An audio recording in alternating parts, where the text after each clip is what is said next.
Okay, today we're going to be learning a little bit about constant velocity motion.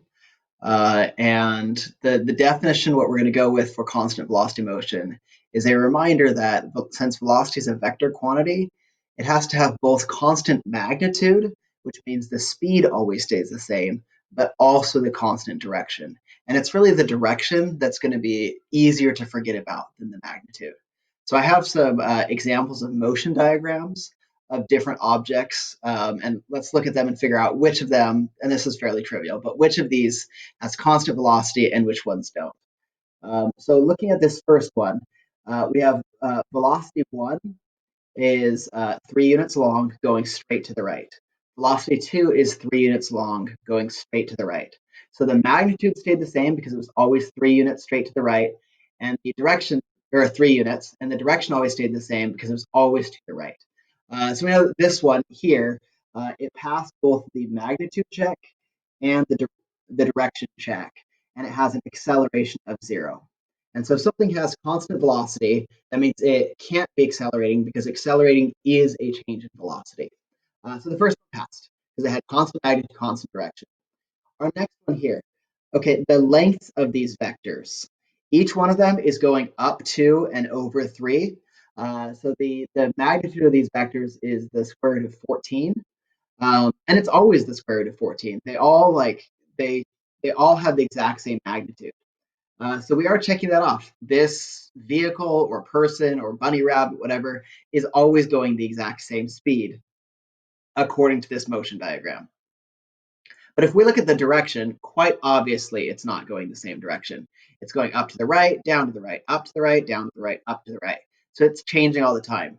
And if we really wanted to figure out what the direction of the acceleration is, we have to look at how it's changing. It's going 3 to the right and still 3 to the right if we're talking about the horizontal direction. So nothing about the direction is changing horizontally, but it's going 2 up here and then it's going 2 down. So actually, the vertical part of its velocity is switching directions. Instead of going 2 up, it's now going 2 down.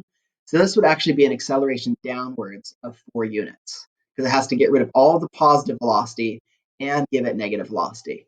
And then we have an acceleration that's going up here, an acceleration that's going down there, acceleration that's going up there.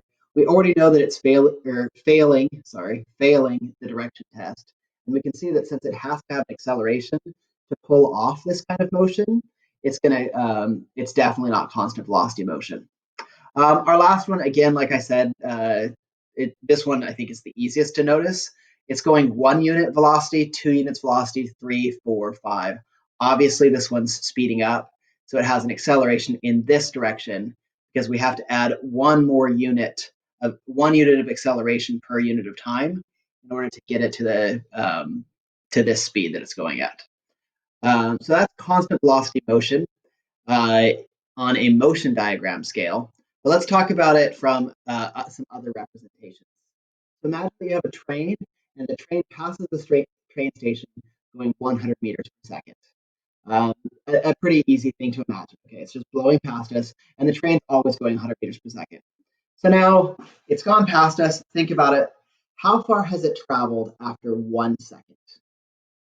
Think about it for a second. Train station going 10 meters per or 100 meters per second. How far did it go after 1 second? You probably already got it. After 1 second, it's gone. If time equals 1 second, it's gone 100 meters. Okay, how far has it gone after 2 seconds? 2 seconds later, at 2 seconds, it's traveled 200 meters. This is the tough one. This is the one that throws everybody off. After 3 seconds, how far has it traveled? It's going 100 meters per second. So it traveled 100 meters in the first second, 200 in the second, 300 in the second. If you got thrown off because I said this is the one that messes everybody up and you're like, oh, I thought it was 300, you were right. It's just 300. That's what 100 meters per second means. So, okay. So we've got already a sense of how to think about constant velocity motion. But let's do some motion graphs for it, just to see these other these graphical representations. So I'm going to do a velocity versus time graph first. Oops, that should be in meters per second. My units were wrong on that. A velocity versus time graph. And on this graph, I said that it's going at a constant speed. So let's just say that up here, this is 100 meters per second. So this is how fast the train is going because it's going constantly 100 meters per second. And then I'll throw in some tick marks. This is seconds 1, 2, and 3. So that's after 1 second, after 2 seconds, after 3 seconds. Okay, so far, no big surprises here. Let's figure out what the area is up to this line. The area up to this line would be base times height, which is 1 times 100, which gives us an area of 100. Interesting. After 1 second, we found an area of 100 meters. Meters per second times seconds becomes meters. So this is 100 meters, which agrees handily with what we said was going to happen. After 2 seconds, he's traveled 2 times 100. He's traveled 200 meters. Again, this agrees with what we'd anticipated. And then after 3 seconds, all the way over here, base times height, he's traveled 300 meters. So constant velocity graphs, the area under the curve, like we said in our last set of videos, gives us the displacement. So I'm going to use this information to draw myself a position versus time graph. I'm going to have to be a little bit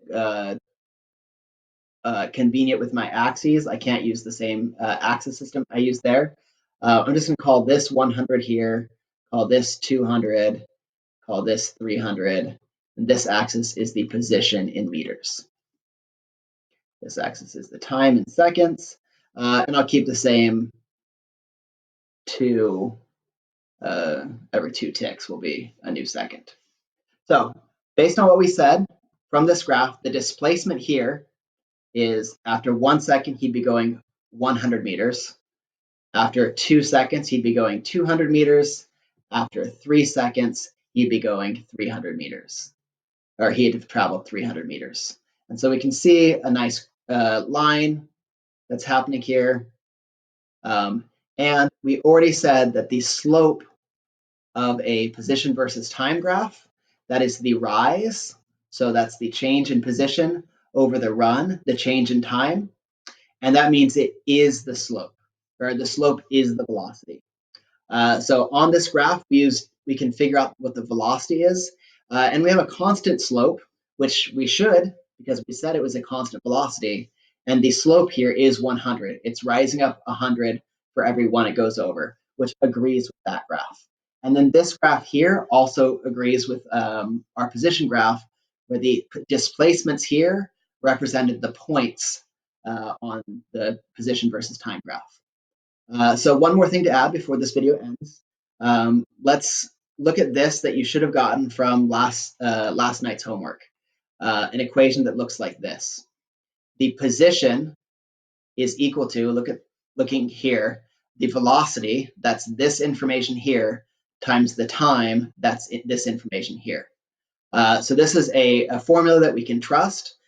Position is always going to be equal to velocity times time, with one little trick added on, that it does depend on where we start from. So I can't actually know exactly where the train is off of this information. I just know that 3 seconds later, it's 300 meters further along. If it started 200 meters down track, it's now at 500. If it started 400 meters up track, then it's now 100 meters almost to me. So those of you guys who have taken calculus, this is the plus C that you always have to add. It's the initial condition that you can't tell when you're going from the velocity to the position. You know the initial conditions here, so knowing that you can draw it. Okay, so that's what you guys need to know for this part of constant velocity motion. In your next video, we'll look at some different graphs and start seeing what other information we can pull from it.